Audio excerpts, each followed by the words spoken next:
Greetings, my dear viewer. You're on the channel The Price of Cheating. The channel is for those who appreciate traditional family values and condemn adultery. So be sure to subscribe to the channel. Let's get started. Abigail Miller sat at her desk with her sister Janice beside her, both eagerly anticipating an evening that promised to be unforgettable. Abigail had planned such a cunning prank that she was certain people would be talking about it for years to come. Janice, who had always appreciated well-executed practical jokes, had been invited specifically to witness the event.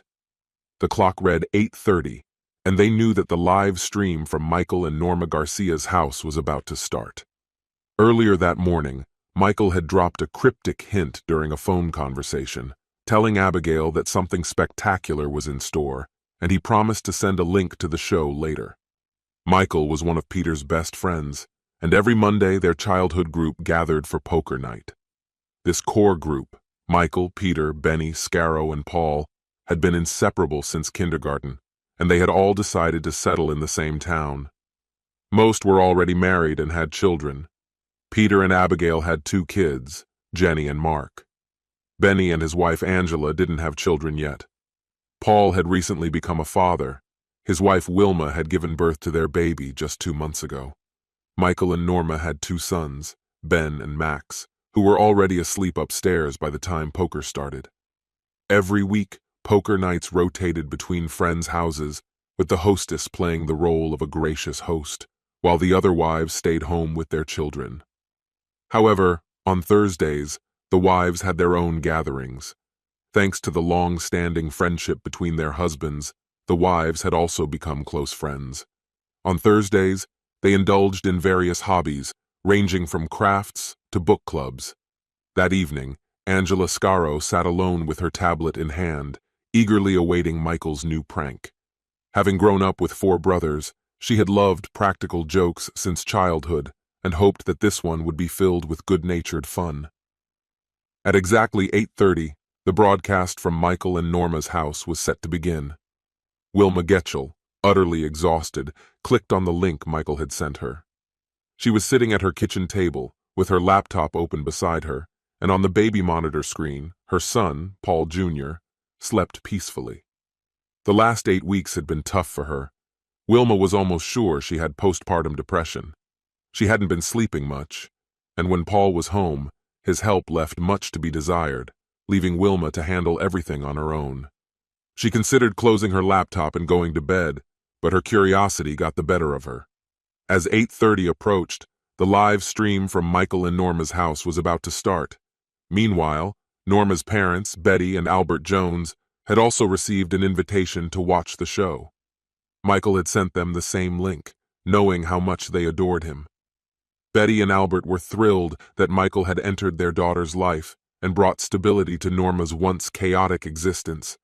In her younger years, Norma had been wild and restless, always at the center of parties and rebellions, and her parents feared she would never settle down. But since meeting Michael 10 years ago, everything had changed. Now, as a mother of 2 and a devoted wife, Norma had become the woman her parents had always dreamed she'd be. That evening, as they prepared for the April Fool's joke, they eagerly awaited what Michael had up his sleeve this time. With growing anticipation, Albert opened 2 bottles of beer, handing one to Betty as she made some popcorn. Their son Jerry connected the broadcast to their large TV, and the family settled in front of the screen, ready for the show. Finally, the live stream began, and the participants' recordings were turned on, as Michael had requested, to capture the moment. His specific request for recording made them think the prank would be monumental. The live feed came to life, showing the usual jokes and conversations between the 4 poker players gathered at Michael's house. The poker table was ready, drinks were flowing, and the game was in full swing. At exactly 8:30, the screens of all the viewers lit up, showing Michael's living room, where the men were playing cards and laughing. About 10 minutes into the game, a voice from the kitchen interrupted, the voice of Norma, announcing that snacks and more beer would be ready soon. For some viewers, the screen split, showing both the living room and the kitchen. For others, the broadcast focused solely on the kitchen. There, Norma calmly poured chips into a bowl and filled 4 glasses with beer. Everything seemed normal until she reached into her pocket and pulled out a small packet. With skillful precision, Norma poured the packet's contents into one of the glasses.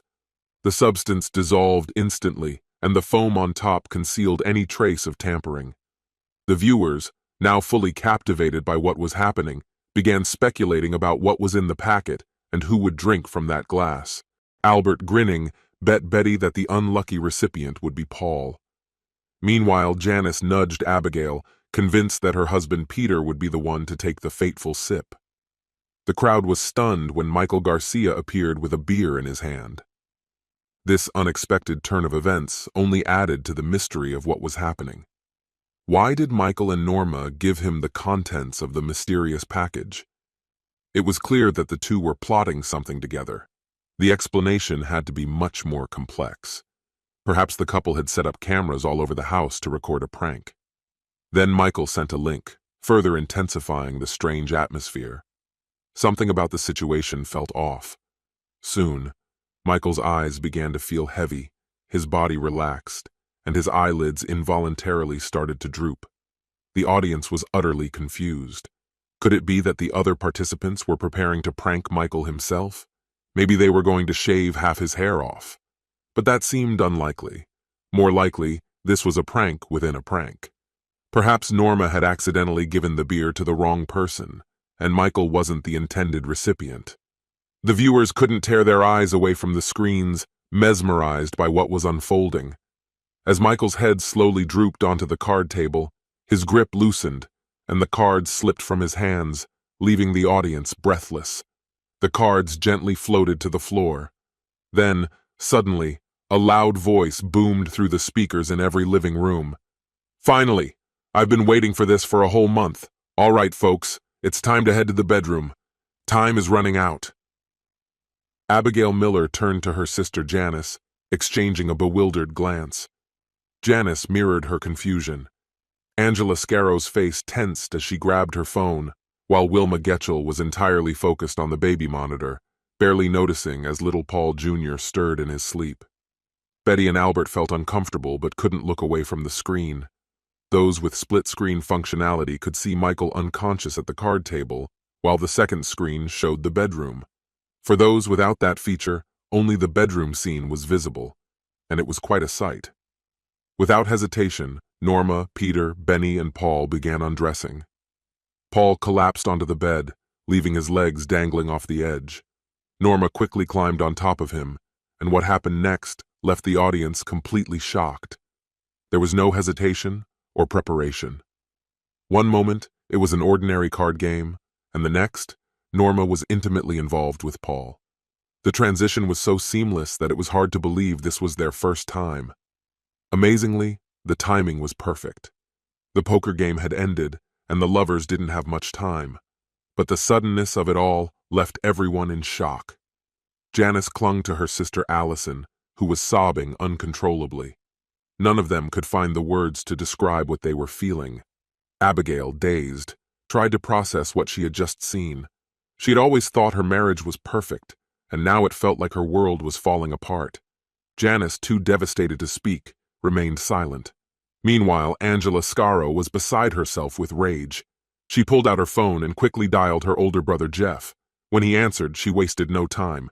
"That idiot, my husband, is right now in bed with that tramp," she snapped sharply. Jeff's reaction was calm. It didn't surprise him. He and his brothers had never liked Benny Scarrow. Angela, the youngest in the family, had always been their little sister.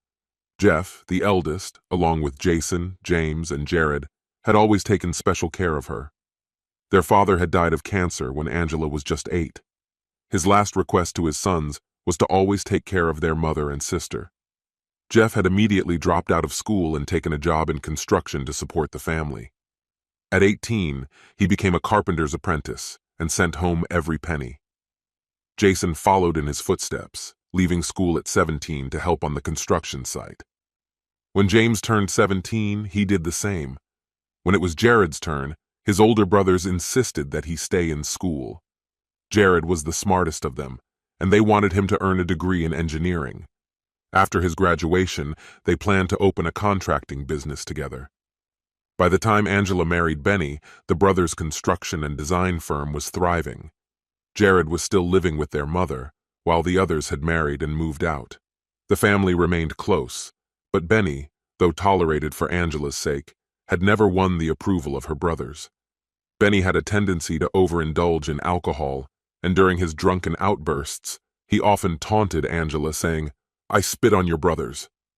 Angela loved both Benny and her brothers deeply, and despite these hurtful words, she believed their marriage was strong. Of course, there were occasional tensions, but Angela didn't think anything could destroy them. It's remarkable how quickly love can become unrecognizable. Meanwhile, Jeff was on the phone with his brothers, unaware of the storm brewing in the Garcia household. Wilma Getchell was on the verge of tears. Weeks of relentless depression, exhaustion, and sharp hormonal swings had turned her into a shadow of her former self, drained and sleepless. She slowly approached her son Paul Jr.'s room, picked him up in her arms, and silently carried him downstairs. Once they were down, she fastened him into the car seat and, without a word, headed to the car. In the living room, Betty and Albert, who had been watching TV, quietly turned it off. Their faces reflected a heavy sadness that needed no words. Albert got up from the couch, gently kissed Betty, and put on his coat before leaving the house. 20 minutes later, the chaos in the Garcia household had reached its peak. Norma had once again retreated into her usual cold and detached state, not even noticing that it was John, Michael's brother, who was standing by Benny's bedroom door, who was the first to notice. As Benny was processing what was happening, John entered the room, followed by a stern blonde woman who exuded an aura of professional authority. The noise in the room died down when she calmly said, "Could you stop?" Norma turned to her in confusion. "What's going on?" Her bewilderment was mirrored on Paul's face. "What the hell?" Paul began, but Peter, always quick to adapt, changed his reaction. "Who even is she?" The woman remained calm, taking 2 confident steps toward Norma. "Are you Norma Garcia?" she asked. Norma hesitated for a second, then nodded. The woman didn't flinch. "I'll take that as a yes. You have been officially served," she stated, quickly snapping a photo to document the moment. It was one of the strangest shots of her career. Without further explanation, the woman left the room. In the silence, John's commanding voice rang out, "I have power of attorney from my brother. Since you've stripped him of his legal rights, I'm here to act on his behalf. You need to leave his house, immediately." Norma opened her mouth to protest, but John's piercing glare silenced her. His voice was filled with contempt. "Especially you. You're just trash. My brother loved you, and this is how you repay him? Get out." At that moment, Benny realized this was his chance to escape. Frantically gathering his clothes, Benny dashed downstairs, hoping to finish dressing in the card room. But as soon as he entered, he was met by Jeff, Jason, James, and Jared. Benny froze in place. Jeff was the first to step forward, delivering a powerful punch straight to Benny's jaw. The blow instantly broke it. "That's for breaking your vows," Jeff growled. Benny collapsed to the floor in agony. Before he could react, Jason grabbed his hand and yanked off his wedding ring. Then, with a swift and precise motion, Jason broke Benny's finger. Through the haze of pain, Benny barely heard Jason's cold remark, "Maybe now you'll understand what loyalty means." Before he could process what was happening, Benny was dealt a brutal blow to the groin by James. James didn't hold back. The steel toe of his boot struck with such force that Benny immediately lost consciousness. He didn't hear James mutter, "Let this remind you to stay faithful." By the time Jared approached, Benny was already unconscious. "You always said you spit on us. Now we spit on you, Benny." Paul entered the room just as Jared was fastening his pants, trying to slip past the brothers unnoticed. He managed to sneak through, his eyes fixed on the floor, but he didn't see Wilma standing in the doorway. Fueled by adrenaline, rage, and hormones, Wilma gently set down the car seat and lunged at Paul. She became a whirlwind of fury, hitting, kicking, and yanking his hair. Her nails scratched his face with wild, desperate energy. Paul, stunned, could barely defend himself. After several minutes of Wilma's furious assault, Paul finally managed to break free and flee into the night. Moments later, Peter Miller came downstairs, completely unaware of the chaos that had just unfolded. Peter's brothers had witnessed Wilma's brutal attack on Paul and were now doing everything they could to help her calm down and pull herself together. Meanwhile, Peter, hoping to slip away unnoticed, was already at the door when his phone vibrated in his pocket. The name on the screen, Janice, his sister-in-law. Her voice sliced through the air, sharp and filled with hatred. "Don't you dare show up here tonight, you pitiful excuse for a man. You destroyed my sister. Her lawyer will be in touch with you soon, so get ready. Now disappear and I hope you rot." Elsewhere, Norma was alone with John in a room that had become eerily quiet. To her, the brief affair with one of Michael's friends seemed like a deserved break from her role as the perfect wife. For 10 long years, she had been a loyal, devoted wife and mother. But lately, memories of her wilder days kept resurfacing, tempting and calling her back. She convinced herself that one harmless fling would help her feel like the devoted wife and mother she once was. Benny was an easy target for her plan. He had always wanted her, and she knew it well, just like she knew that almost all of Michael's friends felt the same way about her. The first time went smoothly, but instead of satisfaction, Norma felt she needed more.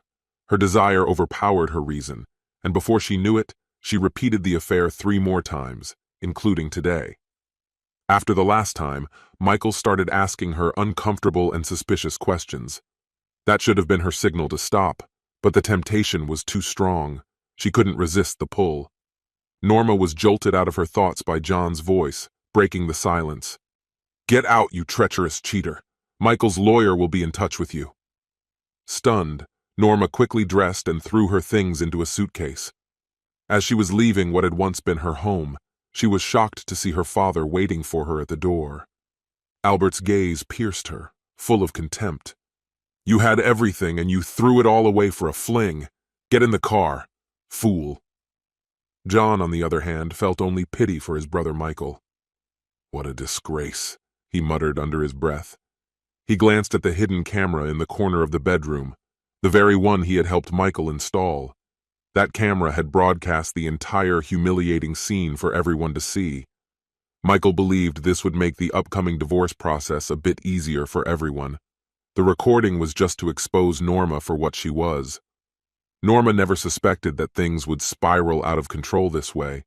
This concludes the story. If you like it, then put your powerful like and subscribe to the channel.